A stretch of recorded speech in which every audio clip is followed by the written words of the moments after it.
Era. We spoke with him just a minute ago. Jorge, thanks for joining us. I appreciate it. Great to be here. Thank you. So the first and maybe most important question is, why should we let these asylum seekers, these migrants, into our country? I think the United States is becoming a hostile, even dangerous country for refugees and for immigrants. And I think we have a long tradition of being generous, of accepting other immigrants from countries where they're fleeing violence and poverty and lack of democracy. I think that's precisely what the United States is. And at the end, Tucker, I think it's simply a matter of deciding what kind of country do we want to be. And it seems at this point that we're talking about only a few hundred refugees, and put it in context, from the 65 million refugees that there are in the world, the United States accepted only 84,000 in 2016, and with President Trump, it's going to be even less. So it's simply a matter of deciding what kind of country do we want to be. Well, we've accepted about 13 million refugees, economic refugees, who are in our country now illegally. But back up for 1 second. You said that this is a hostile, dangerous place for refugees. Then why would you want them to come here if the United States is so dangerous? Well, I mean, that's much, much better than if you're a father in Tegucigalpa or San Pedro Sula and you have a son, and that son wants to be recruited by the gangs, or if they threaten your only daughter, they want to rape her, what will you do? I mean, maybe the only option for them is to come to the United States. Oh, but it's not the only option. I mean, look, I understand. Look, I love this country. I was born here. I'm not a citizen of any other country. Obviously, I'm for America, and I plan to stay. So you don't need to convince me why people would want to come. I understand why they would. Exactly. But in order to get here, they pass through Mexico, which is by many measures a rich country. It's got the 15th largest economy in the world. There are 30 Mexican billionaires. Got a bigger economy than Saudi Arabia. They're sleeping on the street in Tijuana. Why doesn't the Mexican government help them? Well, it's first of all, they don't want to stay in Mexico. They want to come to the United States. And second of all, if you're fleeing violence, if you're fleeing gangs in Honduras or El Salvador or Guatemala, why would you want to go to Mexico when in the last 5 years more than 100,000 people were killed by drug violence? Would you stay in Mexico? Of course not. It doesn't make absolutely. Well, no. I mean, it doesn't make any sense. So they want to come to the United States. Probably want to fly business class to Zurich and move to the Alps, but I don't get to because it's not my country. So you want to close the United States? That's what you want to do. You want to close the United States?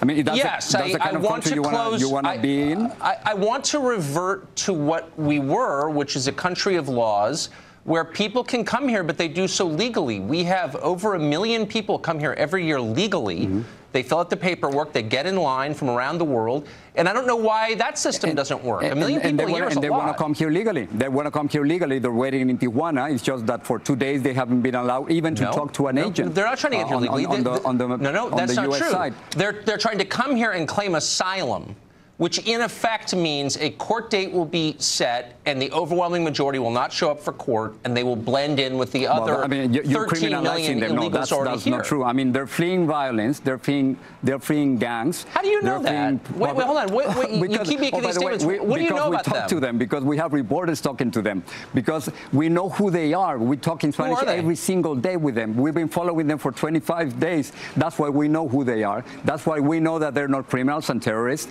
and they're not rapists. That's why we know who they are. Did you talk to the one who was a member of MS-13 who was caught last week, who admitted he was a member of MS-13? What did he say when you talked to him? Well, I haven't talked to him. And again, if you want to criminalize the whole group simply because of one person, I don't even know what's your source. But if you want to criminalize everyone, you can do that. Stop the word tsunami for 2 seconds. That's not a kind of country I want to be living in. It's the Mexican citizen lecturing me about what kind of country America is. I love that. But let me ask you this. One of them said he was from MS-13.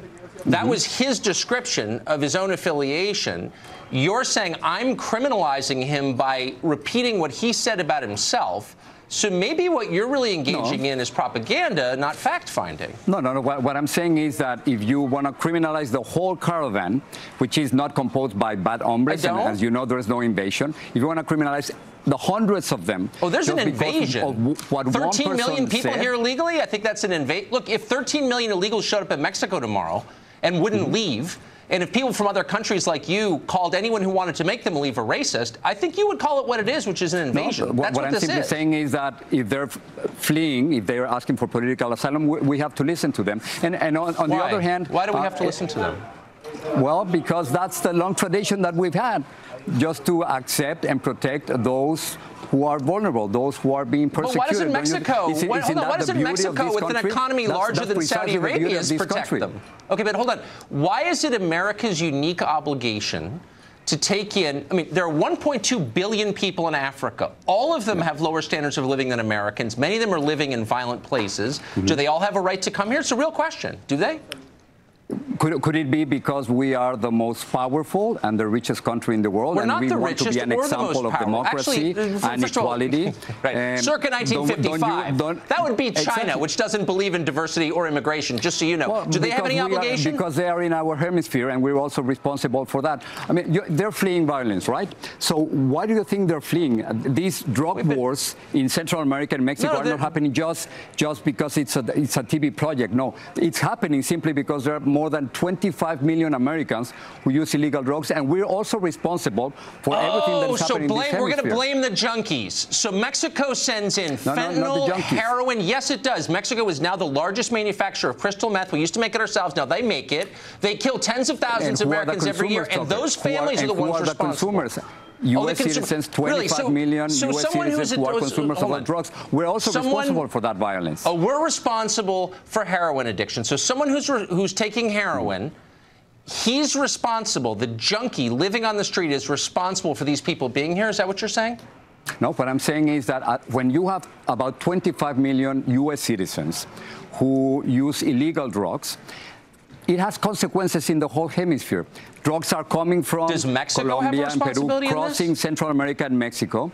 And the violence that is happening in those places is also partly responsible for the consumers in this country. Oh, I understand. So 60,000 people die of drug ODs last year. Most of those drugs came from Mexico, but it's our fault. So not only do we have to drop our borders, ignore our own laws, take any poor person around the world who wants to come here, but we have to do it because we're immoral, because we're dying of drug ODs? That's the argument, really? So you think that the U.S. and the U.S. consumers have absolutely no responsibility for the drug wars in Mexico, in Colombia, in Peru, and in Central America? They're completely linked. Absolutely, they're completely linked. And guess what? Not only that, how about the guns and the rifles being used by drug traffickers? Where do you think they get those? It's funny. Typically, when you're trying to get someone to do something nice for you, like taking all your poor people? So yes, there's responsibility, and we in the United States, we have responsibility for the things that are happening in our You're a Mexican hemisphere. Citizen. You voted the Mexican presidential election. I just find it amazing that you can demand compassion from Americans. I'm also a U.S. citizen. I guess, but you voted in the Mexican election, so I mean, it's not... I voted in the Mexican election, and I voted in the U.S. election. I know it's confusing for you, but that's what happens. And there are millions of people around the world with dual citizenship. I'm just one of them.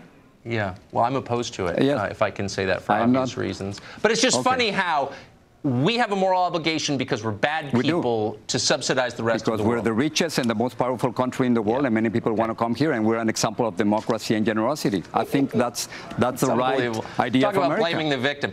Jorge, it was great to see you. I appreciate it. Thank you.